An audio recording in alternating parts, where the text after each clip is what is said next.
There we go. Now they can hear us. Oh, all this time I've been talking and they couldn't even hear us. Yeah, well, wow. We've got it recorded for the podcast. But anyways, for anybody just now tuning in on YouTube, I am your host, Adam, and joined, as always, with my co-host, Alan.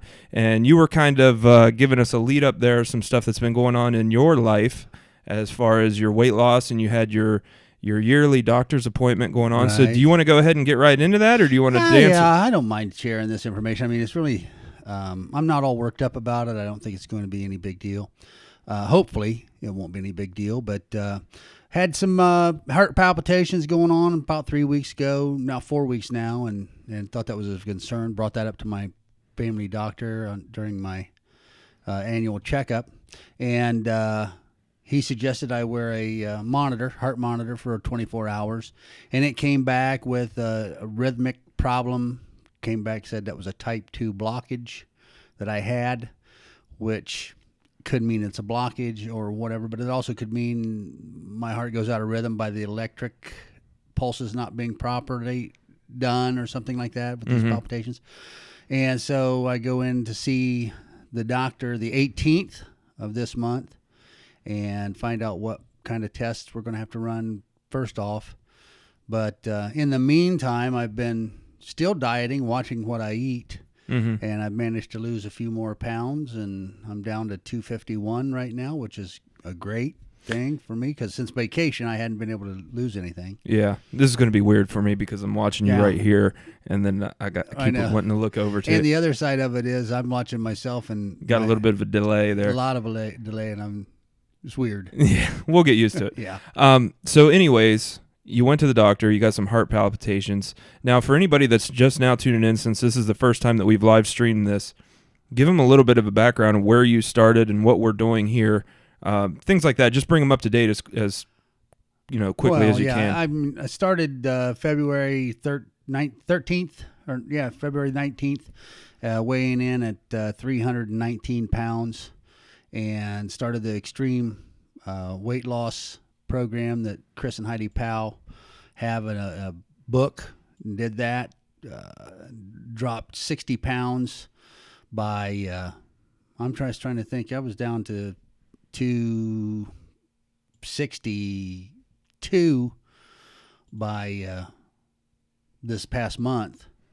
And so at this point, and I started doing some hiking, doing some day hikes, trying to get some exercise so I can go on the Appalachian Trail eventually. And then, as I say, just before July, my heart started having palpitations. It was really weird. I'd lost all that weight and started really feeling good, and all of a sudden now it starts acting goofy on me. So hopefully it's going to be treated with medicine. Yeah. So I mean, for anybody that's just now finding us or anything like that, this is our 20th episode. You can go to iTunes, you can go to SoundCloud, you can go to Stitcher, and kind of get caught up with everything that we've been doing. But I was also, we were hitting the weight room there for a while, and you were getting after it. You got up to about a 200-pound bench press, and you're 70 years old? 70. It was you said I was at 208 or 215? It was up there. Yeah, but anyway. It was over 200. I just want to make sure everybody knows that. Yeah, you want to get all the credit that's due. That's what I can get. Yeah. But I just wanted everybody to get kind of acquainted with you and everything like that. Now they can put a face to the sexy voice and everything like that going on. But what we've been doing, we've been coming in here each week for 20 weeks now. This is episode 20. That's awesome. 5 months now. And kind of giving everybody a weekly update as to how you're progressing, what's going on with me, stuff like that. Because what a lot of people don't know also is at one point I was 330 some odd pounds, and I lost about 140 somewhere in there. So, and then I got certified as a personal trainer, nutrition coach, and started working pretty closely with you and some other people in the family, stuff like that. But just wanted to get them kind of updated as quickly as we could there. But 60 pounds down, and now you got some heart issues going on. Yeah.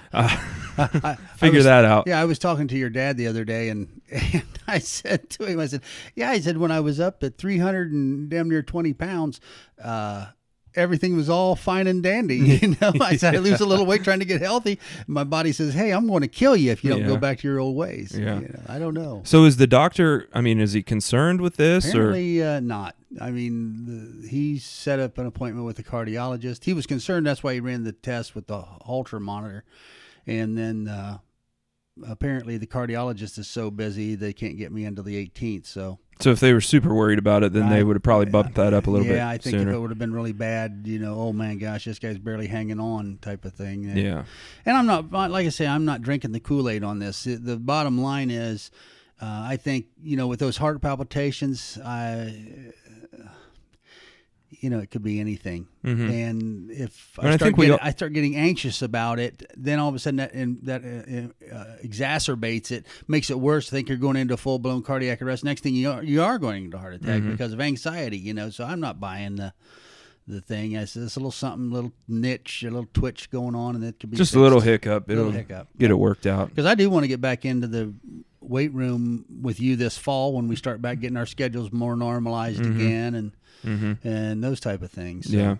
Yeah, and that's coming up here before too long. My know. schedule's going to be switching around, and I'm excited to get back in there and start doing some work with you. I kind of got bit by the powerlifting bug. We've talked about it the past couple weeks.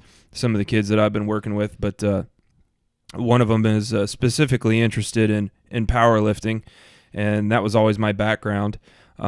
And then the other kid, young man rather, he throws hammer at a Division II school in college. So just been working with him, you know, trying to build some speed, build some power, build some explosiveness. So a lot of hang cleans, power cleans. And that's where that trick power comes from for throwing a hammer and that type of thing.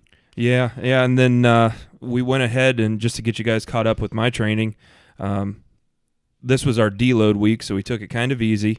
And then we're planning on doing our maxes this week, doing, you know, testing in the squat, bench, and deadlift. So, but I already know, I mean, we've had some significant progress.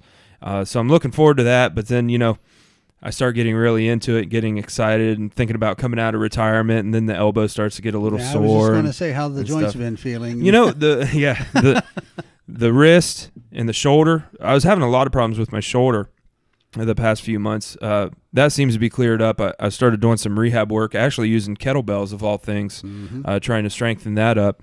So the shoulder's been great. Elbows are still a little sore, but when I talk to my doctor about that, I don't think it's anything that's really going to ever go away. Like arthritis. Yeah, unless I get surgery on it, and that's not going to happen. Well, you know, ever since I've had when you said you talked about your wrist, ever since I had that carpal tunnel surgery done on the one wrist, it's terrible. I mean, the numbness and all that stuff that it was done to alleviate, that's gone away.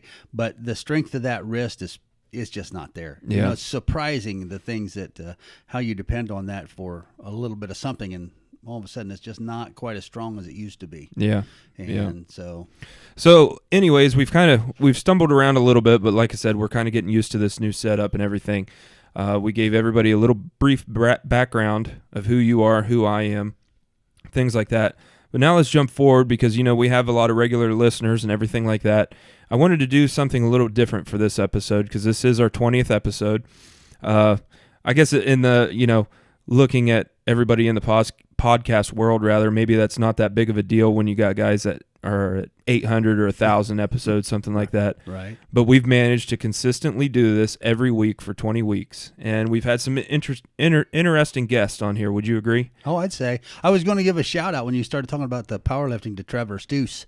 Yeah, because he's really hitting it hard right now. Did you? Were you able to listen to last week's episode? No, I missed that. Okay, because what came up, I got tickets to go to the Hall of Fame luncheon. Oh, that's right. Yeah. So I reached out to Trevor because we knew, I mean, he was on episode 7, and you and I had already talked about this when we first started doing this. We had some hosting issues, so our first 7 episodes got pulled down, and Trevor's was one of those. And for me, his interview was one of my favorites. So I told you I wanted to make sure we got it back up so everybody could hear it that hasn't, you know, because we've gotten a lot of new listeners in the past few weeks. So I went ahead and I edited it, and I laid in some really cool music when he started doing his inspirational talk and everything like that. I hope he dug it. I hope he got a chance to listen to it again. I'll have to go back and listen to it. Yeah, I did. I made some magic happen with the editing process there. But, yeah, we put that back up because here in about 2 weeks, Trevor's got his next meet coming up. You remember we talked about that when we interviewed him. All right. So he's got that coming up, and then I reached out to him via email and said, hey, is this okay? We're going to put this back up. And then I think he's planning on coming in maybe the day after, coming back on the show the day after his meet to give us an update. That'll be awesome. Yeah, so, but what I wanted to do for this episode was kind of you and I reflect on the past 20 episodes or whatever, and kind of what have we learned from the different people that we've had on. What was your favorite interview that we did? And, you know, is this helping you? Is it helping people that we know? Stuff like that. Because it's hard to get, you know, a lot of feedback when you're putting stuff out over the internet. I mean, it's accessible, but I don't think people really take the time to click through and leave. We're honestly, if you think about it, and I mean, I do the same thing, and I listen to podcasts, or I listen to articles, I watch YouTube, I watch things, and it's for my entertainment. Mm-hmm. I don't really respond to them one way or another. Hey, you're doing a great job. Probably should, because we're kind of in this, but that would be the only reasons, because I'm doing it. So do I need reaffirmed from somebody? You know, I guess no, I don't need your validation, other than if you're enjoying it. You know, if it's something that if you want to hear something different, or talk about other subjects, or do other things like that, hey, let us know. But honestly, I mean, I just enjoy doing this for myself. It holds me accountable. Yeah. I mean, the bottom line for me has been 57 years of holding myself accountable for different aspects, not my physical aspect, just letting it go. Yeah. And but now in the last year, not even quite a year yet, but I've really put my focus on that, because I got to thinking about, hey, there's more old skinny guys. Yeah, and we've covered thinner that guys than there are old fat men. Yeah. And I was being a fat man, and I thought, you know what, this isn't going to work if I keep on this path. So So let's go back, and I'm going to kind of interview you at this point. Okay. See if my skills have improved since our first interview in episode 7, when everybody told me that I needed to shut up and let the guests talk. Well, I've never been a guest, really. I mean, if you think No, about it, yeah, I know. I'm more of a co-host, so I talk over you, you talk over me. Right, We yeah. have this thing going on. Yeah, but it works. I think we have a very good dynamic, and that has been a comment that I have received, is the banter between you and I. It seems to work. Well, you know what gets whatever me? it is. I watch these TV programs, and these are actors. Okay, we're far from that. But if you ever watch something like Criminal Minds, have you ever watched that show? No. It's on Ion or something like that. They'll have this scenario where there's somebody out here, a criminal that they're after, and so actor one says, and he's 5'9", and the next one goes, brown hair, and the other one says, blue eyes, and it's like, who does that In real life, In real yeah. life, Yeah. You know what I mean? But we seem to play off of each other pretty well. Well, you yeah. know? So it works. But like you said, I mean, I called you one night and said that I wanted to create this show and start doing this, not only to market myself as a guy that's lost 140 pounds. You know, at one point I was one of the best bench pressers in the country. Yeah. As a personal trainer, a nutrition coach, or whatever, I wanted to start it for those reasons, obviously, but also to showcase what you were doing, because the changes that came about in your life, it started small with one decision to start losing weight, and then all these other things started happening. You know, at one point, I pulled up your old video today when I was trying to figure this stuff out, when you were cleaning up the shop and getting ready. What a mess. Getting ready to, you know, we talked about you building your guitars and Right. and the other goals that you had set for yourself, And getting out on the Appalachian Trail. But the changes that came about in your life from that one decision to lose weight and start being a little bit healthier was really fascinating to me and to everybody else in the family, I think. So, but that being said, we started doing this show, and then, you know, we reached out to other people. People contacted us about coming on here, and then we kind of got away from just you and I coming on here and updating people as to what your progress was or what mine was. So that was kind of why, with this being episode 20, I thought, man, it'd be kind of cool just for me to sit down here and just shoot the shit with you. Please don't take away my clean rating right there. But and I cussed once, and so have you. Yeah. And so we're keeping tally.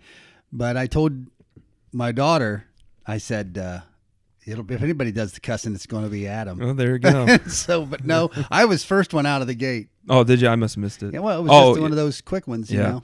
Yeah. So, but let's talk about the show for now. Let's talk about the different guests that we've had on. And the way that the schedule has worked out, you haven't been able to sit in on every interview that we've had, but the majority of them you have. Right.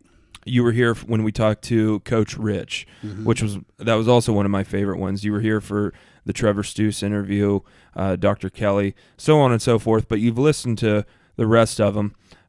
So for you, if you had to pick one right now, over the past 20 episodes, who was your favorite guest to talk to?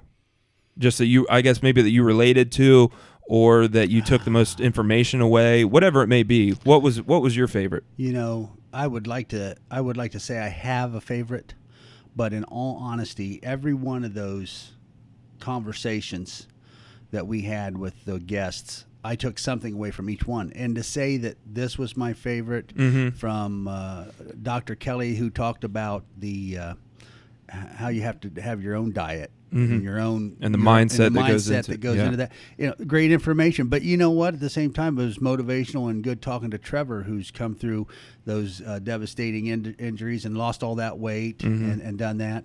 Dr. Rich as well. I mean, every one of them had something in there that I really took back from that interview. Took something away from it. And so I can't say that one, to me, outshined another one in my opinion. But like I said, I thought they were all great. And I want to tell you something.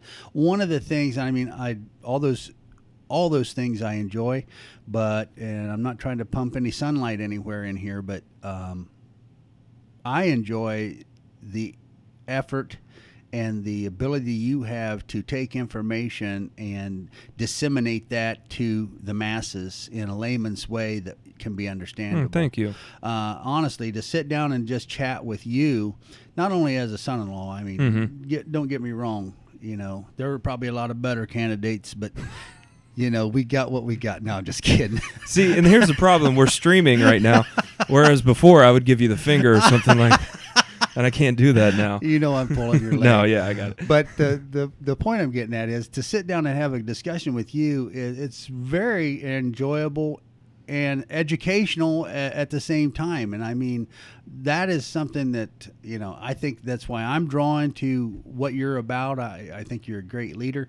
And I think that, you know, what little bit I can add to this program with my backstory, with where I came from and how you've helped me. Believe me, this has not been all, hey, it's just, that's all my effort, losing all this weight and all that stuff. I mean, you've been a big factor in helping me get to this point, and I'm hoping that you're going to continue to be a big factor on the rest of the yeah, well, I'm not planning on going anywhere unless your daughter kicks me to the curb. Well, like I said, the choices, you know. It's up to her, but, you know, hey, once you've had filet mignon, nobody wants hamburger, there so you good go. luck. Nobody wants a hot dog. Yeah. So, now for me, and I appreciate everything you said, and I'm not going anywhere. I plan on, I mean, my ultimate goal is to post an article on the website where we're both showing off our 8-pack, you know. So I would settle for a 6 right now. Yeah, I'd take a 4-pack at this point. But for me, looking back at the interviews that we've done, Trevor's really stands out.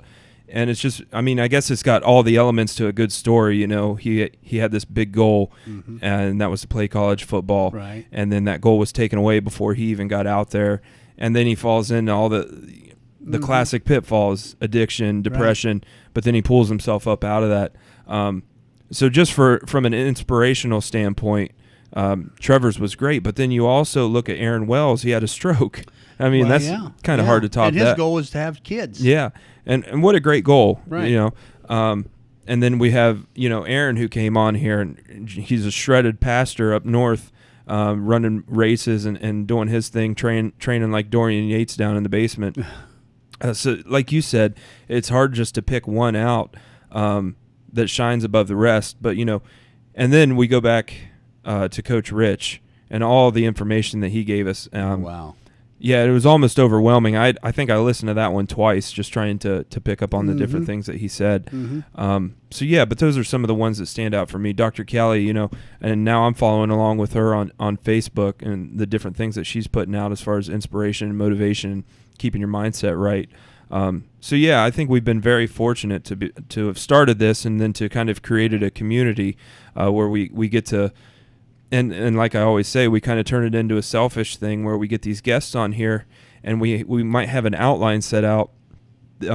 But how subjects we turn that- it to how it can help us, what you can or benefit I, us, right. yeah, But you the know. thing of it is, I mean, and look at it like this, you've put this together. We're here, and I'm sorry we aren't asking questions for the listeners, but you got to write in if you're interested in finding out some stuff. So Yeah. that's part of the feedback part. I mean, we have asked questions from listeners to Dr. Kelly, as a matter of fact, was on the Dr. Kelly and Brianna, who had changed her whole lifestyle to incorporate like a vegan diet. Right, So, right. Yeah, and we opened it up to listener questions, and we did cover those with those interviewees. So good Now, stuff. maybe someday down the road we can get to the point, since we're now live streaming, to you're on the line. Can I take your call? Yeah, and I've been looking into that. Now, you're going to have to give me a while because I just threw together this crap that we're doing now in the past couple hours.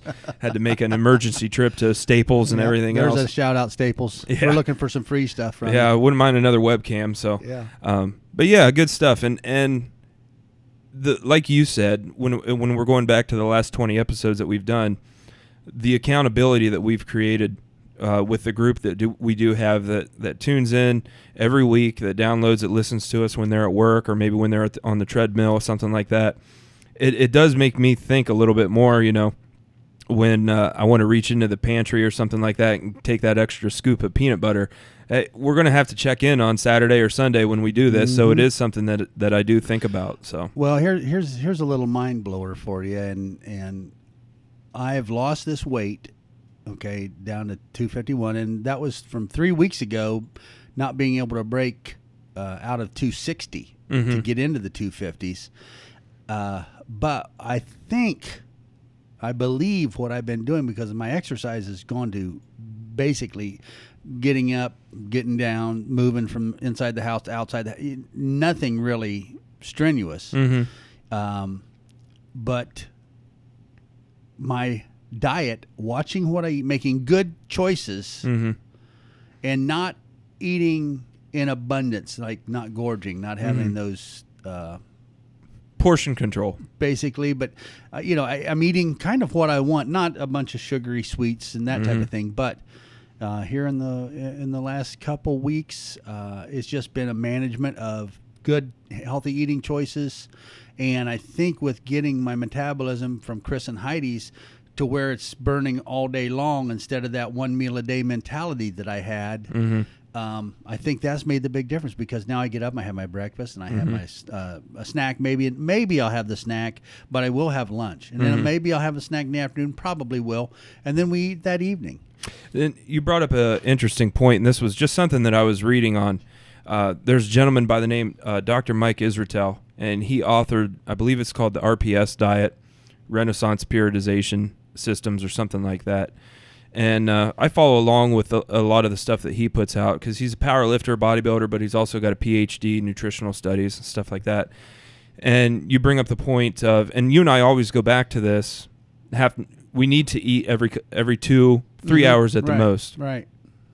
He's finding now, and I think the book or the paper is going to be published here before too long, that the meal frequency rather doesn't play as big of a role in weight loss as we've originally thought. And I'll present this to you because I've been thinking about it all week.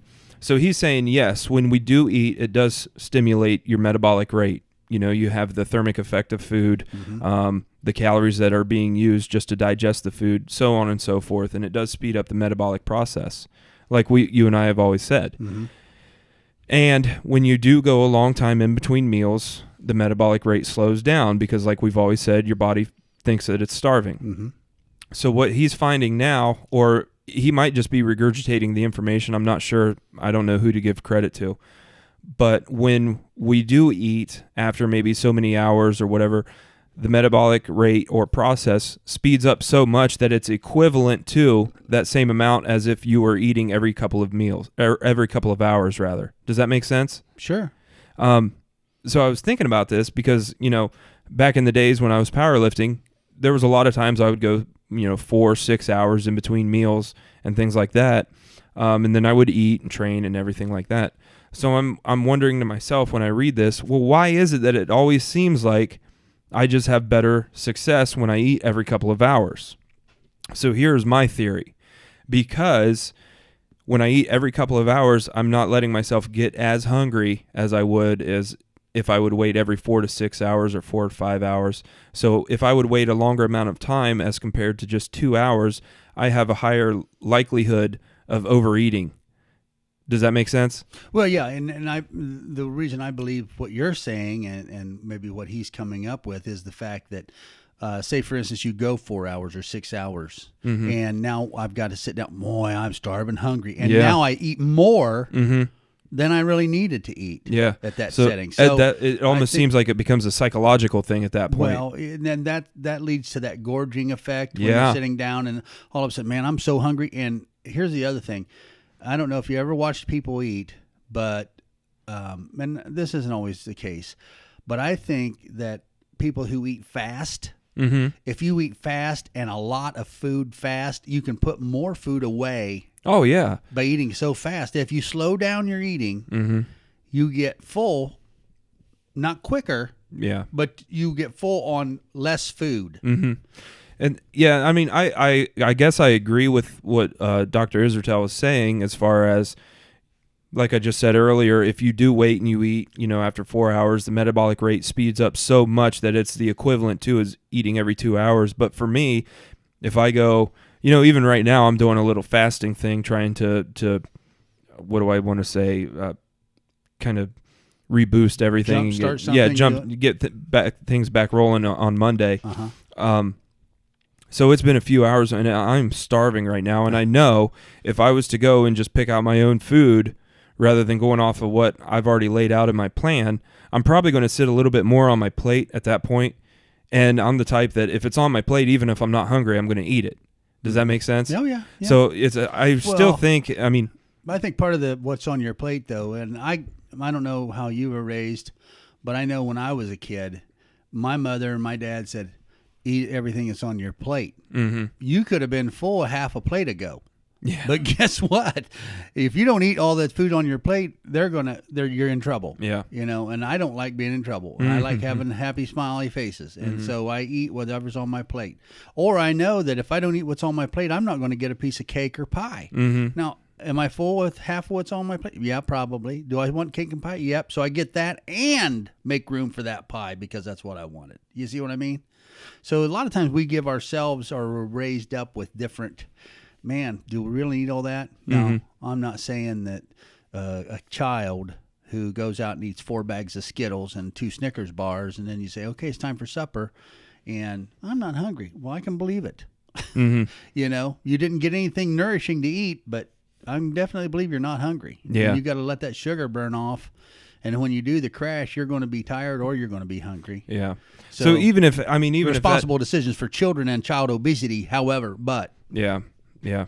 I still think for me going forward, even after reading this and everything like that, I'm still going to do the every 2 hours, every 2.5 hours, because that just works for me. But anyways. Well, for me, I'm still of that mindset. I mean, I'm to the point now where I do have my breakfast within 30 minutes of getting up. I don't know if that makes any difference, but that's part of the schedule that Chris and Heidi had laid out. But if I'm not hungry for a snack in 2 hours, I might be in 2.5 or 3. So I get something. If I'm, you know what I mean? I get a snack if that's what I want. If I don't, I eat lunch when it's time. So take me back, and not to digress too much here, but we do try to find out what's been going on with your week and everything like that. And we talked about the doctor's visit. Now, as far as everything else went, you talked about your heart issues, which I guess that's... I can tell you something. I wanted to say, was everything else okay? But if your heart's messed up, does it really matter if everything else is... you know what I mean? That's a good question because... I tell you what, we went back on my blood work. My wife and I did. And I mean, I was thinking, what the devil happened? But this time, number one, I come back with heart palpitations, which, and I could have not said a thing to him about it, but I mean, it actually concerned me. I mean, it's a new feeling, know, so maybe something's going on. Anyhow, he said, well, we got to do your blood work anyway. So it's just cholesterol and all the different things that go with the blood sugar and everything. And every one of my numbers this time came back just above the normal. A couple points, some 10, some 2, some 5. You know what I mean? But everything within what they look at was above normal. What was it like before? But 2 years ago, when I was heavier than I am now, okay, they were all in just the high norm. Do you see what I mean? Yeah. I do not get it. What's changed? That's aside what from I don't. My age, 2 years, and any medication. I've been on the same medication for a couple years. So I don't know. I mean, it just, like I say, just everything's different, seemingly, But they also say that these beta blockers that are in this heart blood pressure medicine and those type of things, they can cause problems like this type 2 blockage. Yeah, that I have. And that's, I think we may have touched on this. I know it wasn't on the show, but it was when we were just talking in passing. We were talking about your issues. Back when I was powerlifting and I was 300 and some pounds, my blood pressure was out of control. And I remember I had an EMT. I might have told this story already before, but I had an EMT take my blood pressure at one point. And they said they had never heard a heart rate on somebody like mine that wasn't already having a heart attack or a stroke at that point. Now, I'm bringing this up because they said, you need to go to your doctor and you're going to have to get on some medication. And right around that time was when I started, making better decisions, things like that. But they said, because I was so young at that point, I was in my early to mid 20s, and they said to go on a blood pressure medication at that point in my life, it was going to cause problems later on, like thinning of the walls somewhere. I can't remember. I should have looked it up. Right. But could lead eventually to congestive heart failure just because I was taking a medication that was trying to, improve my situation or make me live a little bit longer. But, I mean, I think we see that a lot with different medications and things that are offered where you end up getting into some side effects or something maybe even further down the road that nobody knew about to start out with, So it's. Well, I've been on blood pressure medication since 2005. So that's 12 years? 11 years. Yeah. 11 years. It doesn't take long for medicine to mess you up or fix you. I mean, the point of it is if I would have recognized what the heck was going on then and know what I know now, could I have? You better believe it. I mean, but did the medicine cause this? I don't know. It's hard to say. And right now, I'm just, I can tell you this much. If I do anything where I put myself under a load, and what I mean by under a load is before, this is funny, I was doing a construction job for a neighbor, and I had a wheelbarrow and a bunch of stuff that I would load into the wheelbarrow heavy, and I was doing it was all construction work, like I say, and I'd pick that wheelbarrow up, and the minute I picked it up and start to push it, it was like I felt it in my chest. It was like, oh man, and my heart was working like no other, and then the minute I put it down, it was like, oh, and then 2 days later, I get a phone call from the heart doctor, or not, saying, hey, we're going to have to set you up with an appointment because you've got these heart problems. And I'm thinking, really? So, no kidding, right? Yeah, and it's like, I was wondering why that was asking funny, but I'm telling you, it's almost like I'm weak as a kitten. So I'm thinking, hey, it might be angioplasty I need. Hey, it might be a pacemaker. I don't know. I hope it's not a pacemaker. I don't want to get in that crap. Sure. No more microwave oven stuff. Okay. No, I don't know. Well, anytime somebody says something about that, it makes me think of Christmas Vacation, it was some movie, and it wasn't a pacemaker, but he had maybe a metal plate in his head and said, every time my wife uses the microwave, I piss myself and forget my name. Eddie? Was it Eddie? Cousin Eddie. Eddie. Yeah. So hopefully, when you turn your amp on, if you have that, you don't piss yourself and forget your name. But it'll be entertaining nonetheless. So, oh yeah. Anyways, we try to keep it lighthearted. So, did your Did the doctor have anything to say about? I haven't talked to the heart doctor. No, about the blood work, about how. I got an appointment with him the 25th. Okay, so I go see the cardiologist the 18th, and then the 25th I'm in to see the regular doctor. Mm-hmm. Mm-hmm. And again, I don't know what he's going to do. Well, like you said, if they were super concerned, you'd probably be going tomorrow. No, not... I just think it's all part of if they as if they've got so many other people that's, everybody's too busy to even worry about anyone anymore. Oh, that old bastard keels over and dies. Oh, well, it's what 2 appointments, scratch them all. Yeah. I don't know. Yeah. Honestly, I don't know, Well, you seem like you're in good spirits, if nothing else. So it doesn't seem like it's been getting you down. Oh, like I say, Adam, I don't drink the Kool-Aid. Mm-hmm. And then that's the other thing. Folks get so wrapped up, concerned with, oh, what am I going to do? Woe is me. This is going to happen. That's going to happen. Believe me. And I don't have a death wish. Mm-hmm. Don't get me wrong. But if I die tomorrow, the only unhappy people that's going to be left here is my wife and family. Mm-hmm. I won't even know it. I think that, yeah. Yeah. Hey, and I So always go back. I always go back to this. The cemetery's full of a lot of people we couldn't live without. So Yeah, exactly. everybody, So it is what it is. I know. Now, talk to me about your week, because I haven't talked to you since. Well, I haven't even seen you since last Sunday. What was your week like with the new heart issues going on, where you're getting wore out a little bit quicker? Earlier in the summer, for anybody that doesn't know, you were getting outside. Oh yeah. I was walking, hiking 6, 7, 8 miles a day. Oh yeah, everything like that going on, and wondering why I wasn't losing weight. Now you got heart issues, and the weight's coming off now that you're sitting around. So. Yeah, and that's pretty much what I've been doing. I mow the yard when my wife comes home, because she doesn't want me to mow it without her being home. Mm-hmm. But pretty much through the day, let the dogs in and out, make sure they've got water, go in, out, sit on the patio, sit on the porch. Piddle around. I mean, there's nothing nothing too strenuous. No. I mean, I'm not going to, believe me. Don't get me wrong. I don't want to die tomorrow. Mm-hmm. Okay. Excuse me, but I'm not going to tempt fate. I'm not going to push it. It's like, oh my gosh, I'll show this old heart. It's going to work, or yeah, I'll die. It's not that important. These things that need done around my home, they'll be there when I get fixed, or. Mm-hmm. After the insurance money gets collected, she can hire some people to do it. But there's no point in me pushing it to do something. Mm-hmm. So no, pretty much been on sitting on the computer watching a lot of conspiracy stuff on YouTube and if that doesn't get your heart worked up, I was going to say, how is that good for the heart rate? I sit there just calm and cool. It's like, nothing's phasing me anymore. Yeah. Then when I tell these crazy harebrained things to my wife, she's like, really? That's what you've done with yourself today? I said, that's 4 hours I can't get back. Yeah. Word.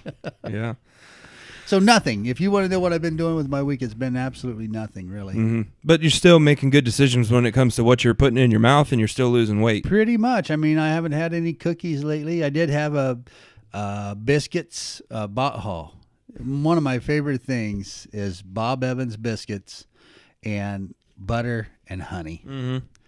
And sounds delicious. It is, and I've done that twice in the past 2 weeks. Mm-hmm. So, hey, you know what? Is that a good decision? Maybe, but the other decisions were salads. What do you want with a biscuit? Mm-hmm. Okay. Yeah. So, I do make healthy actual meal choices, but if they're offering a little something. And other times I'll just leave the biscuit and not have them if I'm... Mm-hmm. Depends on the mood I'm in. So moving forward, what's going on with you this week? Are you back to work or back to school starting? Still not back to work. I've got some things I need to do to prepare for work, but this week will be another. Yeah, nothing this week. The following week. Oh, I was just checking in my mind because of the dates. Today's the 13th, and then next week will be the 22nd. Mm-hmm. So that's when all my stuff starts happening. I've got things going on all of next week. Sounds like hopefully once we get to maybe September, might have these heart issues figured out, or with all the appointments coming up, and then maybe we can start moving forward as far as getting back into the gym and stuff like that. So right, hope so. Well, like I say, I mean, I hope it's this. If it's an actual blockage that can be fixed with angioplasty, I don't want stents. Mhm. I know that because I'm not big on the stent phenomenon. I don't know enough about it really to I say watched one way or another. I watch too many documentaries, and according to what I've heard, and maybe that documentary said once the stent's in, you can't repair that section of your artery anymore. And so then that makes repairing that out of the question, and you got to do bypasses and all this other stuff. So I don't know. I mean, if that's the only answer, and it's a temporary fix, a stent can be plugged up as well. I mean, it's like once the stent's in, if you have cholesterol and that. Did the doctor lay out options? No. No, like worst case scenario, this is what we're going to be getting into? No, because I haven't seen the Okay. doctor yet. That's coming up. It was just your family doctor that you went to see. Exactly, and all he did was schedule the test. Then the test results came back. They got a hold of him. He said, okay. And then he said, hey, you've got some problems. We're going to send you to a cardiologist. Boom. That's it. Okay. All right. So, well, everybody keep him in your thoughts and send some good vibes his way, send some prayers, and hopefully everything works out, and then he can get his old ass back in the gym and keep working on that bench press. Because while, and we joke about this, your weight seems to be coming down. Yeah. And mine has stayed the same or maybe just inched up just a little bit.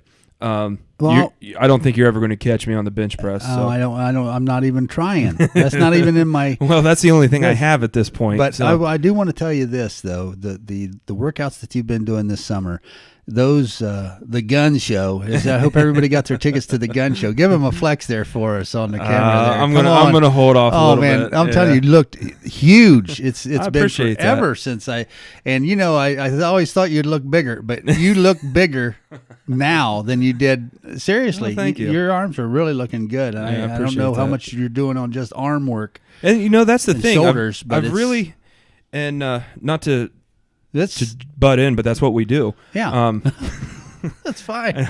There for the longest time, I've been so interested in nutrition, and I still, I got certain journals that I read and books that I read, people that I listen to. I just mentioned Dr. Mike Israetel, and I would encourage everybody to follow along with him on Facebook because he puts great stuff out every day, and he inserts a lot of humor, so it's not like the dry, maybe college lesson from, a typical PhD candidate or somebody that and the amoeba at the right, yeah. Blah. He inserts and I mean the guy's jacked, so he obviously practices what he preaches.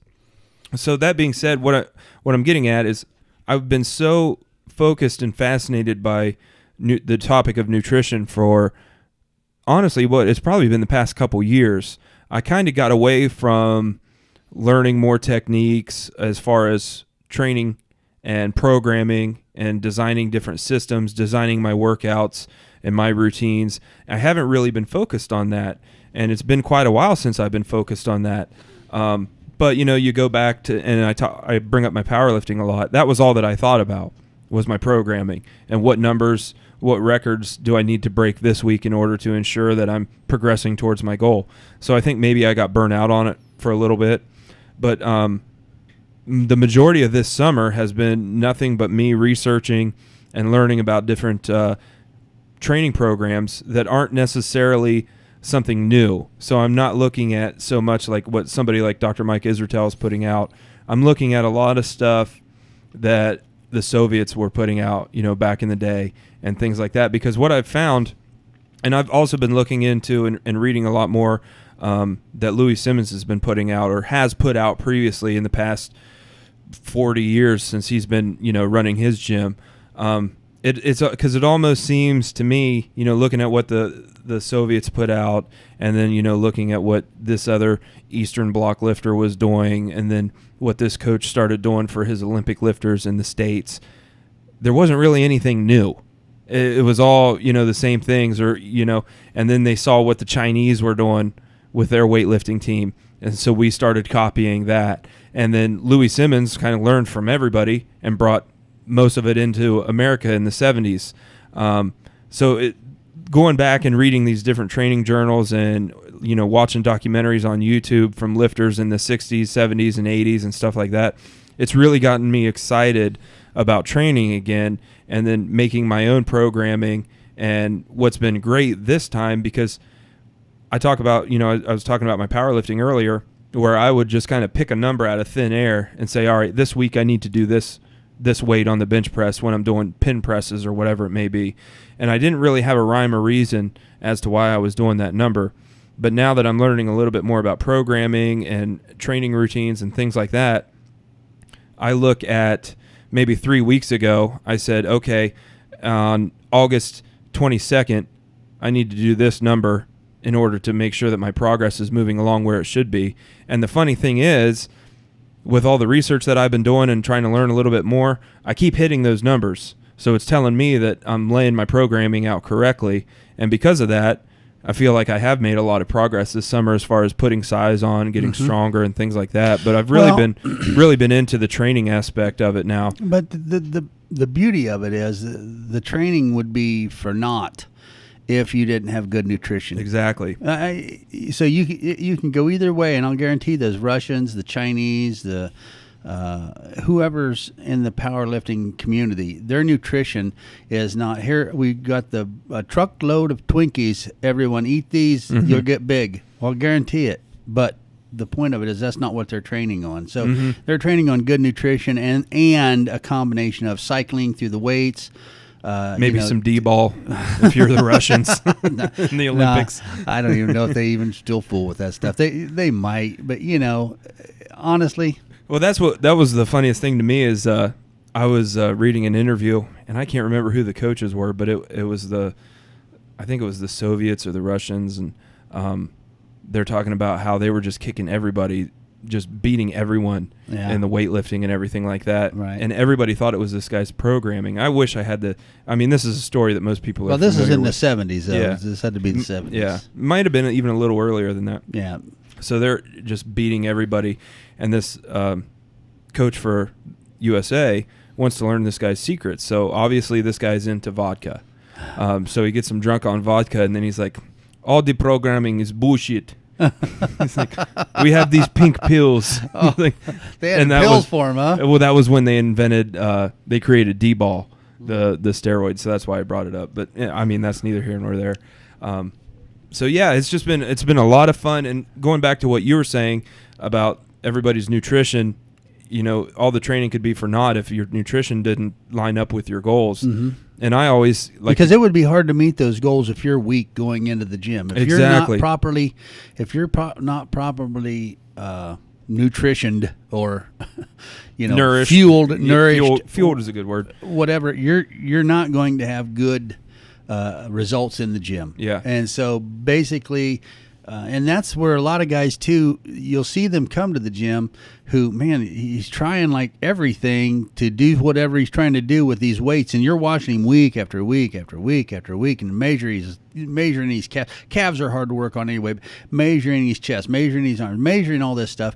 And 6 weeks comes, 6 weeks goes, and guess what? He's the same, and he's still in terrible. And you think, how in the world? Well, do you know do you walk a mile in these shoes? No, you just take his word that he's not doing something bad when he's not at the gym working out. And it's interesting because if you think about the conversations that we had at the beginning of the summer, and I started working with these two new guys, the one is a track athlete, the other one focusing on powerlifting, and I'm trying to hang with these guys, and that was back when I was doing my keto work. I had my shoulders killing me. I feel like I'm getting weaker each week. I don't feel like I'm recovering workout to workout. And that's when I kind of came up with the idea that your nutrition needs to match your training. Right. So if you want to, I think that's exactly what you're saying, is if you want to go in there and get ripped, and we're going to do this, we're going to handle lighter weights and do it, a ton of reps and a lot of volume, and not going to put a lot of stress on the joints, but we're going to work. We're going to get the heart rate up. Well, then you can go ahead and eat like I was eating, doing the keto cycle diet, stuff like that. But if you want to come in and you want to throw some pig iron around and get under a heavy bar, then you better be eating like it the rest of the day. Right. And I think that's when your recuperation is going to be quicker as well because you've got that. Because you've got all the elements that you need in order to recover. And that's when I really started noticing the biggest change was probably about a month ago. I started adding some carbohydrates back into my diet, increased the calories a little bit, And then, all of a sudden I got, you made 2 comments about how big my arms were. Somebody else at work, I think, made a comment. My wife never says anything because she just takes me for granted. But don't we all?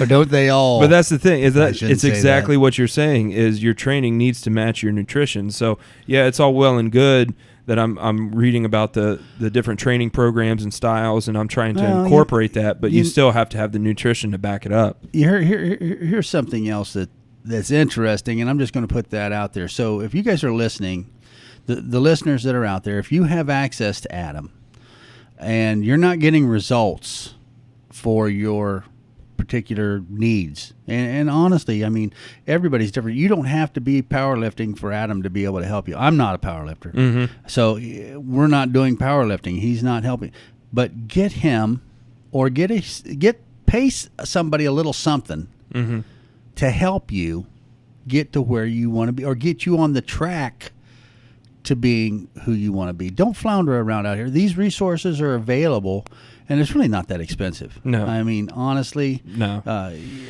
And I'm not plugging. This isn't a plug. This isn't a commercial. Oh, yeah, by the way. You can use me, or you can, there's 100 other ones online that you can find, but you better make sure that they're not selling you some snake oil. Yeah, or cookie cutter bullshit that they're giving to everybody. It better be personalized to you. Right. And that's interesting that you brought that up, because I was talking to Phil, is the guy that I'm working with that wants to do powerlifting, and he was a wrestler in high school.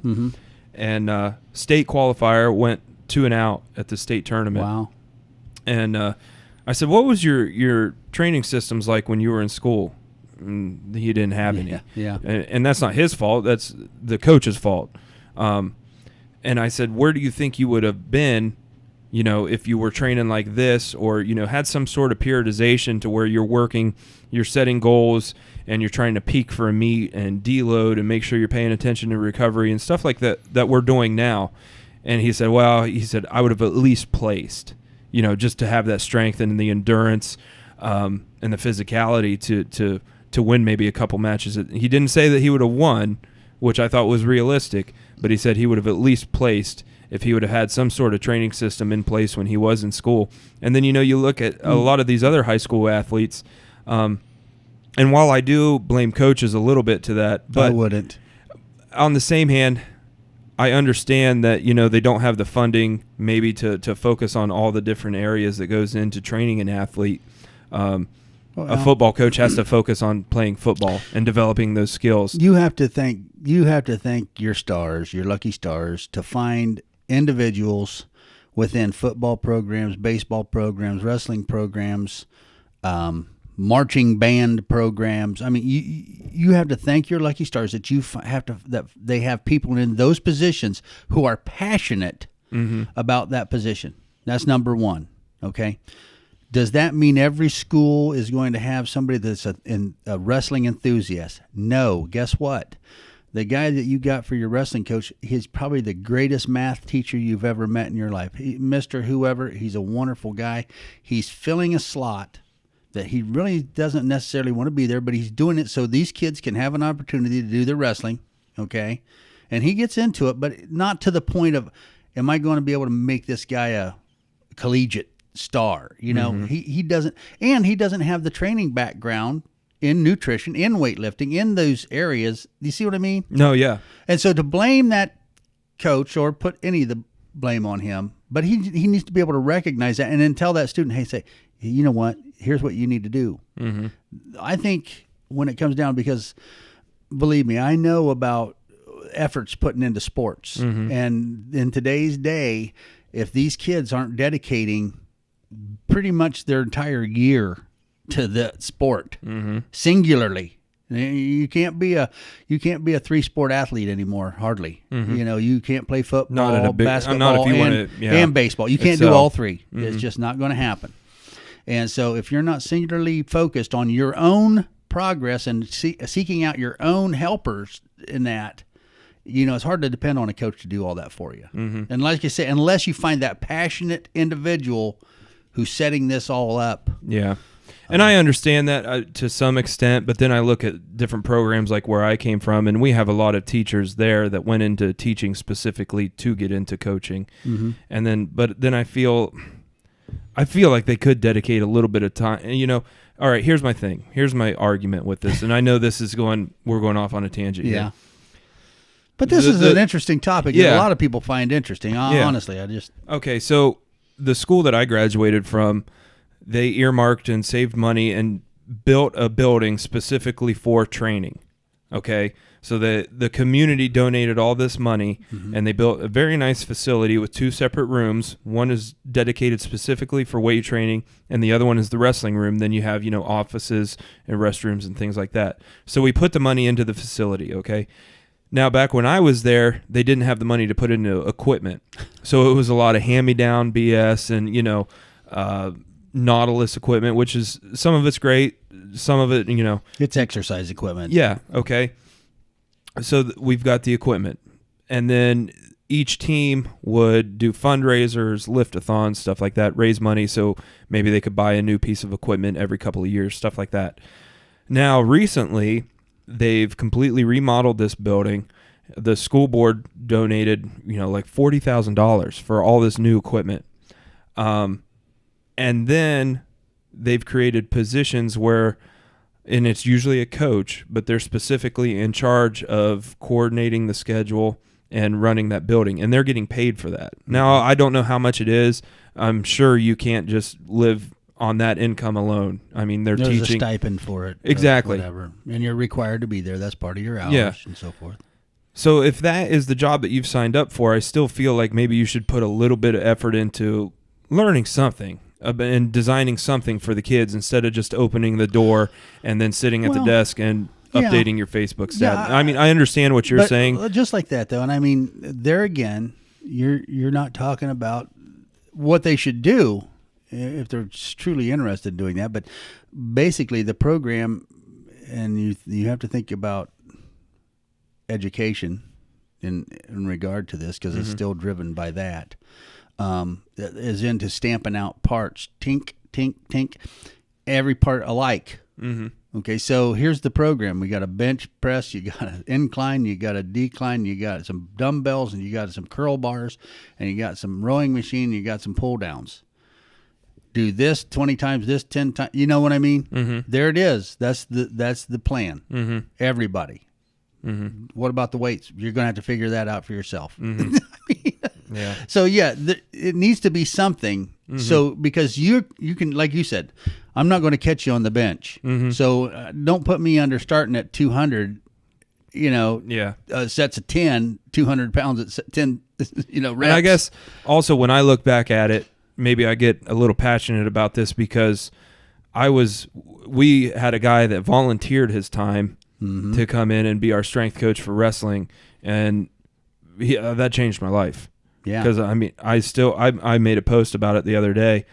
I remember the day that I met him, and we maxed out on bench, and you know, he was a 4 or 5 time world champion, and I mean that was it for me. Wow. Meeting that guy. So, but there again, he volunteered his time. He came over, you know, each night, and so I mean, I wish there was something more that we could do about that, but with the way funding and stuff like that. Not only that, but families and different things. I mean, everybody's got things going on. And, but you're right. If that person that's in there, what needs to happen is, and quite possibly this could happen for them down there, but they could have a generic, I want to say generic program that works for the majority of people.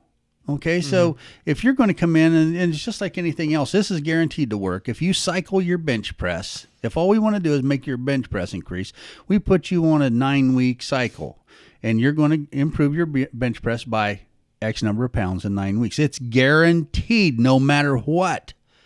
I've seen it done time after time when I was working in a fitness club. They cycled this bench press. Now, there may be other ways, because that was 30 years ago. Okay. So I don't know what the newfangled ways are now, but if you want to guys improve, so you've established where they start, and this is where you're going to end up. You establish and from that point you cycle from that new number. Yeah. And so it's just a repeat, rinse and repeat, and repeat. Yeah, and I mean, you know, like we said, it kind of goes into funding and stuff like that. But if you are getting paid and you're a coach or you're a mentor or a teacher or something like that, and you're getting paid, I don't care what the amount is, you can put a little bit of effort into yeah. it. Even if, like Alan said, you're creating a generic program, one size fits all, do this, incorporate your own numbers into it, and let's work through this for the next 9-12 weeks or something like that. Well, and I mean, you think about that too. As that person, okay, how many guys do you have on the football team? 28? Oh, there's more. 34? Yeah. You got 34 individuals you need to establish that number for, and every one of them might be different. Okay, and then you need to maybe establish that, okay, here, guys, here's your squad. I'm putting you four together, you four together, you four. These are your team. Hold each other accountable. You know, build that program in that way so they have their setup for while they're there. Now we've got built-in spotters. Everybody rotates, and you get through this thing, and so we can make this actually work. Yeah. I mean, there's ways to do similar things like that. Yeah. But at the same time, you're not all four of those individuals. Are you going to have some in there? Oh man, I'd rather be sitting at home playing Xbox or doing whatever. That's going to be there. And I would also say that a little bit of it, and I know, like I said, we went off on a tangent here, but I am passionate about it. I know. A little bit of it falls onto the athlete, because if you know this is a situation that you're in, go seek out another health club or find a barbell club or another gym, because I think about my senior year, we had a lot of guys. The weight room was just kind of a hangout, and then we had a girls powerlifting team start, so it was kind of a singles dance at that point. So I quit going to the school's weight room and joined Blackstone's gym. That was when I met him. Yeah. Took it upon myself, and then he was helping me with programming and stuff like that. So if you are serious about your athletic career, whether it's in high school, college, or whatever, you might have to go seek out some information or seek out different facilities on your own, and they are out there. While the private clubs are, few and far between, you can still get into a regular commercial gym and, get the work done that you need to get done. You know something, Adam? There's a long, long time ago, there was a kid in high school, and I was coaching wrestling at the time. And they went to districts, and this person, he'd won sectionals and then districts, right? So he went to sectionals. He beat the guy in overtime in sectionals and went on to districts. Well, guess what? He runs into this guy again in districts. And this time, this determines whether you go to state. At district, this guy got beat. The guy that he beat in sectionals beat him at districts. And that was the end of his year. At that point, he was crying. I mean, it's understandable. You worked your butt off to get to this, or you've exercised. You've worked hard. Let's say that you've worked hard to get to this point. You've put everything you could on the mat. You left it all out there. Okay, but when you put it into perspective with this individual, he was a natural athlete, had great physical ability, did things that other people could never dream of doing, okay, physically. And mentally on the mat, he was one of the best. But the question was asked, how much wrestling did you do last summer? And the answer was, well, the wrestling camp. And that's it. Yep, just went to 1 week of wrestling camp last night. Okay. How much time did you spend in the weight room? None. The natural athleticism that a person has, and here's where I'm at with it. You can be in a sport like that and do it for the enjoyment of it. But your expectations, you shouldn't ever set your expectations so, and I'm not saying don't have goals, but believe me, if you're not putting forth the effort, your expectations should kind of match the amount of effort that you're willing to put into it. Exactly. Yeah.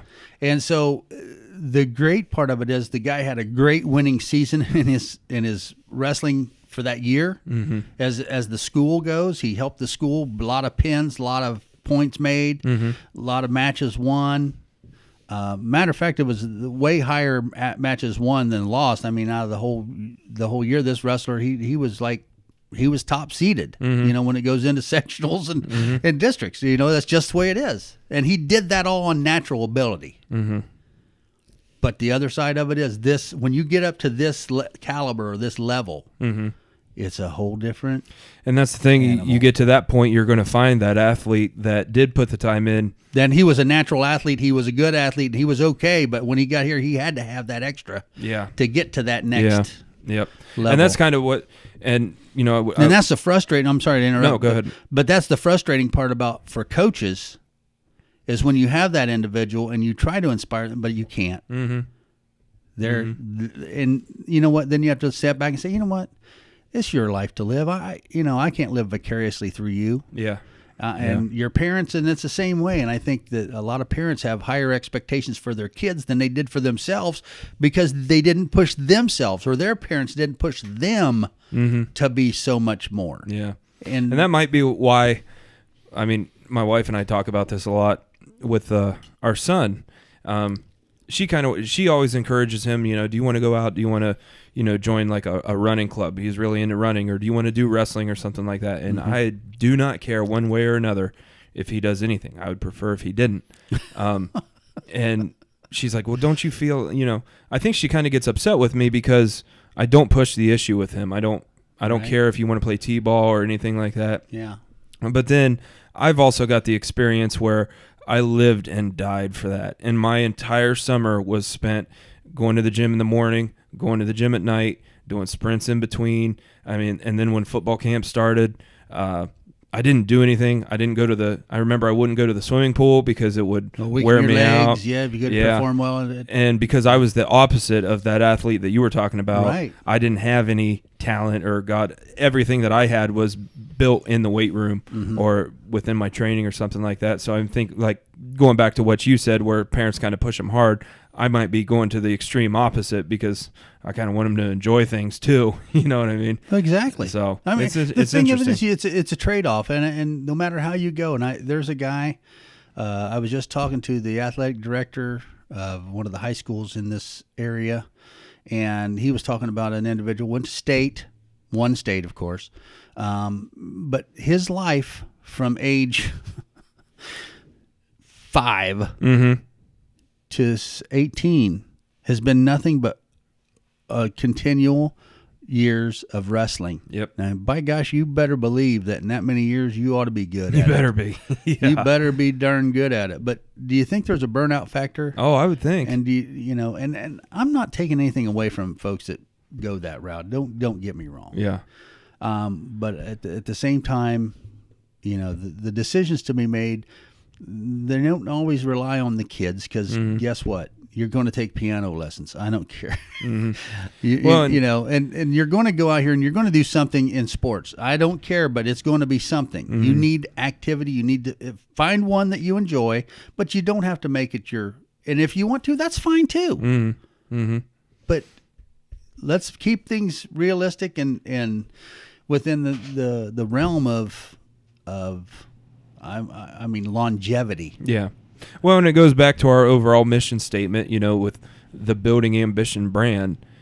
Have a desire for success, create that desire for success within yourself, and understand that whatever that desire may be, whether it is playing piano or becoming a state champion wrestler or cross country or a marathon, all Ohio runner, and whatever. football, whatever it may be, it's going to require hard work. But if that's your goal, make sure your goal matches up with the effort that you're putting into it. Right. Don't be disappointed if you don't win state. Yeah. When all you did was just run during track season, and that's it. You started wrestling in October, and then you made it that far. Yeah, it's your senior year. You just decided to go out for wrestling this year, and you didn't make it to state. I think I know who you're talking about too. No, you don't. I don't. You might. Doesn't matter. No, it doesn't. Going back, I was talking about the different programming routines and training routines and stuff that I was reading, and the Olympics are going on right now. We've been watching them a lot. Really enjoy them. I was listening to an interview with Louis Simmons, and he said, if you think you want your child to be running in the 100-meter race in the Olympics or when they're older or when they're 15 or 16 or I think the one I was watching last night, she was 19, or like Michael Phelps is swimming and he's 31. Okay. If you want them to get to that level, he said they need to start when they're 6 or when they're 7. And then it's like, man. Yeah. I mean, that's the age that my son's at, and I can't. But you know what? The point of it is, and the guy that started these kids wrestling at 5, and the kids won state at 18. You know what I mean? And he's run state for the last 4 years. Don't get me wrong; he's 4-time state, going to state. That's wonderful. Mm-hmm. I mean, it's if the son is into it, because he wouldn't do it if the boy wasn't interested. Right. You know, I mean, I'm glad there's passionate people like that, because maybe his passion can carry on to the next generation of those same passionate people. Mm-hmm. I'm not saying the parent was wrong or anything. Don't No, get me yeah. wrong. Yeah, I agree. I'm just saying, I'm not going to hold anybody back. Mm-hmm. But all I'm getting at is don't put expectations on yourself, Mm-hmm. because that can really mess you up. Yep. And you can go totally the opposite way for something that it's not your fault. You didn't do this. You did wonderful things. You get it. You achieved something great Mm-hmm. with this effort. Just think what would happen if you'd really put more effort into it. And Sure, don't beat yeah. yourself up over it. You Yeah. know. But interesting thing on Michael Phelps, he has set a record that has not been beaten in over 2,000 years. All right. I'm waiting for the punchline. There's no punchline. Oh, no. Okay. He has won more Olympic gold than any athlete since the dawn of the Olympics. Mm-hmm. He has won more Olympic gold medals. I doubt if that record will ever be broken. I doubt if Michael Phelps' record will ever be broken. What's he up to now? 22? I can't even keep track. Yeah. I It's mean- fun to watch, but here's something funny, and And the guy can eat 40 Big Macs in a setting or something must like be that. nice, and right? 2 chickens. Yeah, maybe we should start swimming. I told I was having a conversation with the guy that I train. The one that throws in track, Uh-huh. and I said, we sit and we watch these guys, and the problem is that everybody in that pool is at such an elite level. It's something that I can't relate to. I mean, you know what I mean? Yeah. Looks like dolphins swimming as far And as and and I kind of relate it to like music. Okay, so I'll watch my drum teacher do something, and he makes it look so easy. It tricks me into thinking that I can do it. Yeah. Okay, so I'm sitting watching all these guys in the swimming pool, and then you see, the one guy from Armenia or wherever that comes in sixth, and you're like, oh, what a put, what a Pathetic. yeah. Why are you even there? And I said, we really need to add an extra lane in the pool. And For it's the just, average it's person. the average Joe, and Yeah. here's the requirement. He's There's a few requirements, and I came up with these. You heard them first here on the Building Ambition podcast. Yeah, I like this so far where it's going. I Okay, almost feel so it. for the average Joe lane, you have to have a membership to your local YMCA. Okay? Yeah. And there's one other stipulation. You have to swim at that local YMCA, and at some point in your life, they had to pull you out of that pool in that little chair that they have on the boom arm because you couldn't make it or you couldn't get out, Yeah. So if you meet those two requirements, then we'll let you swim in the average Joe lane at the Olympics, and then that way Yeah. we can really And you get a participation medal. yeah, we'll give you something. Yeah, You get the Building Ambition Podcast Appreciation Yeah. Award and that way, an interview with you and I. yeah, you come on here and talk about your experience. But that way, after Michael Phelps laps you, Well, then we can really put it into In perspective. in your first trip down, he's already down and back, and he's got you. I'm telling you, that's how fast it is. Did you see Usain Bolt? no, I That was the last Olympics, not oh this yeah, one, yeah, but the yeah. last yeah. Olympics. I was gonna say I think he's running tonight. I'm going to tell you, the guy's legs move so fast it looked like a cartoon. You know how they make it look like Yeah. cartoon Yeah. spinning wheels? His legs were going actually that fast. Yeah, and in then in last year in the Olympics, prior and then, Olympics. but I mean the thing, somebody like me, I can't even put it into my mind like that kind of caliber of athlete. And then somebody else tweeted the other day. I've been trying to push my social media a little bit more, so I'm paying attention. Somebody tweeted, sitting here watching the gymnastics. Girl comes off the uneven bars, does a triple backflip, lutz into a spinning twist, lands, takes one step back, and then it says, me with a mouthful of Pringles, loser. That's good. You know, That was what I probably mean? Gabby doing that stuff. I mean, Yeah. she's phenomenal. Oh, I know. It And just then you it think- amazes me to watch people that actually are talented. Yeah. Well, you got some talent. I enjoy my life. Yeah. Believe me. Well, hey. and the participation I've put into it so far, I've gotten think you've everything. done- yeah. I've gotten everything out of it that I put into it. You've gotten that and then some. Oh yeah. Yeah. Well, let's go ahead, and we're coming up on an hour and a half here. We got a few people tuning in. I want to thank everybody for tuning in to our first stream. Yeah. We will get better at it. And like I said, we did things a little bit different because this was our 20th episode, so I wanted to kind of reflect, and I knew you had some news, and I wanted to see where that was going to go. We had a lot of BS on this session. Yeah, but it was fun. I had a good time. We still got into some different topics, so looking forward to the next month coming up here, because we do have, and I want to get some feedback on this. I want to see what you think. I don't think I'm going to push for an interview on every single episode. Okay. I kind of like just coming in here and BSing with you, maybe doing 2 interviews a month, and then just you and I, we're going to start picking some more specific topics and getting into those as they relate to our lives. But we'll keep doing the streams, stuff like that. Something I'd like to do is, once you get back into the gym, maybe doing a stream from the gym. And we had talked about that when we're doing our hiking and stuff like that, just to get not be live. Just go ahead and do. Well, something, I think we're going to have the capabilities to do it to Facebook too. So we could maybe just do it from our phone, but we'll get into that. Yeah. Selfie sticks. And all that. Yeah. So what do you think about that? Maybe just pulling the interviews back to 2 a month or something like that. See how that goes. I honestly, when you've been having the interviews, I love sitting in on them. Mm-hmm. And some of the appointments when the folks can do it, I mean, we need to maybe push them a little more and say, hey, no, that's not going to work. We got to be able to get all our people together. Yeah, so, yeah. Well, that's why I ran into that. We had another one. We had it lined up for maybe last week on Friday, and she's like, well, I can do it Friday at 10. And well, I'm not going to take half a day off work because you won't work around. I mean, you're coming on my show. So how about no? How about we're going to cancel that? Yeah. Because I think the other side of it is, for you and I both, my schedule's wide open. Mm-hmm. But, to do it, I can't do it, but this day, it's like, well, then we won't do it at all. We'd love to have you on, but here, maybe here's what we do is set up an interview time. And if you can meet in these areas, here's the times we will interview. Mm-hmm. Or, you can be on our show right here. Yeah. And so if that works for you, great. If it doesn't, hey, when it does, we'll line it up. And that's what I told.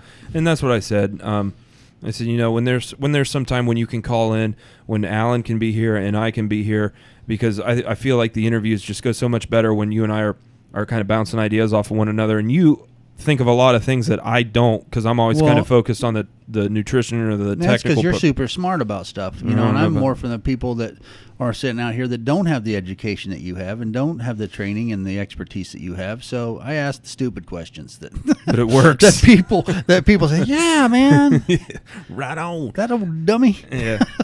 So moving forward, I think that's the route that we're going to take, and we've done 20 episodes, and I look forward to doing another 20 with you. I want to do 200. I agree. We'll see how that goes. Maybe we'll start upgrading. Look how far we've come. I think so. You know what I mean? How many subscribers do we have? Let's put it out there. Does anybody even know? I think the last time I looked, it was. Have we broke 1,000? Yeah. All right. Yeah, and I've been working on so many other things that I haven't really been checking the stats like I used to. But I was getting a complex about it, so I backed off. Well, that's like not getting on the scales every day. Exactly. But, I am doing that still, and I'm loving it. Yeah. And here's what's making me upset now. I'm going to break this 250 and get into 240s, mm-hmm. but my heart's not going to allow me to do my burpees. Oh, I Remember forgot it? about that. Yeah. It kind of ticks me off. It's like, dang it, I was looking forward to doing burpees. I really was. Yeah, you seem tore up about it. So. I'm not kidding you. I was going to show you the perfect way to do a burpee. Yeah. And at my age, 77. All right, man. Well, let's go ahead. Let's get this wrapped up. But I want you to talk to everybody. We present, when we do interview somebody, we always tell them the last question. We ask them the last question, rather. You've come this far. You've done these amazing things. You think back to what Trevor's done, what Dr. Kelly's done. She overcame PCOS. She lost 75 pounds on 2 different occasions. Mm-hmm. Look at what Dr. Rich has done. Things like that. And we say, talk to somebody now who's listening. This is the first time we've live streamed. Maybe there's somebody tuning in that's never seen us before. You've lost 60 pounds.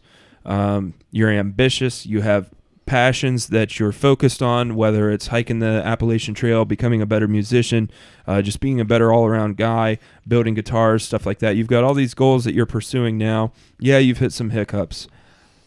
This person that's tuning in, maybe this is, maybe they think, how can I do this? They're overwhelmed is what I'm looking for. There's so much information. They're listening to us. We're throwing terms out that maybe they're not familiar with. But you've pretty much transformed your life since February. So talk to that person now. You speak to them. Get them fired up. Get them excited. I'm going to let you wrap this up. But like we always say, you can't say if I can do it, you can do it. So you go ahead for episode 20. Talk to that person now. I think what I would express to these folks, and we've said it on this program before, and I think this is what speaks to me the most with regard to what you're asking. And I got a lot of things running through my head right now. One of the things I want to say is I want to thank you, first off, for being part of my motivation and inspiration to better myself. Mm-hmm. Okay. But one of the things that speaks to me was something that was said on here, which was, if you don't start now, where are you going to be a year from now? Mm-hmm. The year will be gone and you still won't have started. So start no matter what, even if it's wrong. Just do it. Just try something, okay? The other side of it is, and this is information that I heard, and live every day like it's going to be your last, because one of these days you're going to be right. Mm-hmm. And so the bottom line for me, and to message somebody out there who wants to start doing something to improve their life, to get ambitious. You know, folks, ambition doesn't have to be about a weight loss program. It doesn't have to be about physical fitness. Mm-hmm. Okay, it doesn't have to be about building muscles. It could be about improving relationships. It could be about improving how people perceive you or how you perceive yourself from other people. No matter what, you've got to start. And so just start it and try to follow through and think about it every day, that I'm going to do this to the best I can, because one of these days it's going to be my last day. And I don't know, is that fairly inspirational? Yeah, or I think so. you think? And you know, we were talking earlier about how we re-released Trevor's episode last week, and I was editing it. I was trying to get out of the house because I was super excited about seeing Brett Favre, childhood hero of mine. Yeah. So I'm trying to throw something together really quick and get out the door. So I did a real quick intro, and I always suck when I do them by myself. I'm not kidding you. If you were not here, I'm not exaggerating, Alan. I probably recorded the intro, which, mind you, was 1.5 minutes long. Yeah. I probably did it 16 times. Really? Yeah, because I'd get started and then I'd be like, okay, well, obviously I'm pretty stupid, so I'm going to redo that. Here we went live today, and I mean, everything. I think it was pretty good. flawless. And I hope we didn't lose our rating with the bad language. Yeah, It well, it'll wasn't be- like any F-bombs. Nah, it'll be fine. But anyways, I started putting together his episode, and I was trying to keep it brief, but I knew I wanted to add some music in and kind of lay it, because he always would talk about, well, I don't want to say always. When we spoke to him, he talked about how he liked to listen to different inspirational speakers. Right. And what I always thought was cool was when these guys are, you know, doing their motivational talk or whatever, somebody lays like some pretty cool music over it or something like that. So I wanted to do that with Trevor. So I went ahead and listened to the whole interview. And I spoke to this when I wrapped up the show last week. He said, when you want something as bad as you want to breathe, then you'll be successful. Oh, there you go. There you go. Yeah. And I added to that, I don't know if I've ever wanted anything that bad. But, and you know, I always take things back to my experiences in the gym, because that's where most of my life lessons have been learned. If the rep scheme calls for 8 to 12 and I stop at 11, but if I wanted that 12th one as bad as I wanted to breathe, could I have done it? Probably. Did you really reach as high as you could reach? Yeah. Or are you just reaching as high as you feel like comfortable reaching? Yeah. You know? So there again, kind of like what you're saying. Anybody watching along, I'm sorry about that. We dropped for a second, but we're back. Oh. But Well, yeah, anyway. Yeah, I think that's good stuff. And one more thing I wanted to add, just on a personal note, I listen to a lot of different podcasts, and I follow along with a lot of things that have to do with bodybuilding and powerlifting. And there was a particular podcast that I always tuned into, and they also had a website, excuse me, that I went to and participated in the forums and things like that. And the podcast that I'm thinking of it's called PED Radio. Now, I was on Facebook last night, and it was hosted by a guy named Taylor Normando, and he is 4 years younger than I am, has a wife and a son that's about the same age as my son, getting ready to start kindergarten. Well, on the show, Taylor often spoke about his struggles with depression and things like that when he was growing up, and then it came out last night that, and I believe, I might be wrong, I know he passed away, and I think it was suicide.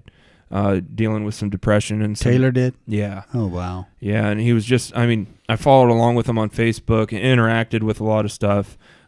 He's a musician as well, played bass, guitar, always putting video. Everything seemed good on the outside, so I just want to hope everybody, send some thoughts to his family. Like I said, he's got a wife and a kid getting ready to start school, so it's pretty sad. And just wanted to put that out there. I know, depression and stuff like that, something that I think we both dealt with. And I'd hope depression. I hope I don't know enough about it to speak to it, but I hope you find somebody that you can reach out to before things get to that point. So hate to end it on a bummer, but I just wanted to make sure I put that out there just as a fellow podcaster and fitness enthusiast. So yeah, something to leave it on. But anyways, I think that's going to go ahead and do it for us. Episode 20, buddy. All right. Done 20 of them. We'll keep plugging along. And like I said, come back next week. We'll try to get a little bit better. So I might wear it. Heck, if I might have to start wearing a suit and tie. Yeah. Well, I think you look good now. You got the whatever the hell you got going on. Some shirt. It's just a polo, or not? Is it a polo shirt they call them, or yeah, you look good. You look good. Shirt with sleeves. The traps and the shoulders are looking good. Yeah. So I'm glad everybody got to see that. But yeah, I know this episode was a little different than the ones that we usually do. But we're trying out a lot of new things and trying to bring new ideas and bring them to you in a different way. So this was something that we always talked about, and I'm glad that we got it figured out and we were able to do it. So anything you want to add to that, my friend? No, sir. I think you've pretty well summed it up. So awesome time. Yeah, guys. And I think in the future what we need to do is we'll schedule a time exactly, be it Saturday or Sunday, when we are going to live stream. And I want to get John Blackstone back in here. And I know we said we were going to wrap it up, but I want to give John a quick shout out. He did a powerlifting meet last week in Michigan. It was the APF Single Lift Championships, and John broke the American record and the national record, I believe, for his age and weight class. Wow. Awesome. Yeah, 50 some years old, and he pulled 570 pounds. And what I thought was really cool was he did the meet with his daughter. And I mean, I remember Michaela when she was, a foot off the ground, always being at the gym, getting in the way and tearing stuff up. And now she just graduated and she's joining the Air Force. So I want to thank her for her service. Yep. And they got to do one last meet together before she shipped out. So I thought that was very cool. But we'll try to get John back in here and so you guys can get updated with what he's doing. But all good stuff. So like I said, maybe we'll start posting up. We'll be here broadcasting on Saturday at 1 p.m. or something like that. If there's times that work better for you guys, let us know. Give us some feedback. So we can make some plans, and then maybe we can get a little chat going. So when we do get guys like John or somebody else in here, if there's questions that you want to ask, you can ask them to us live now that we have this capability. So I think it's exciting moving forward. Sure is. So, all right, guys, I'm your host, Adam. That's episode 20 of the Building Ambition. And I'm Alan. And guess what?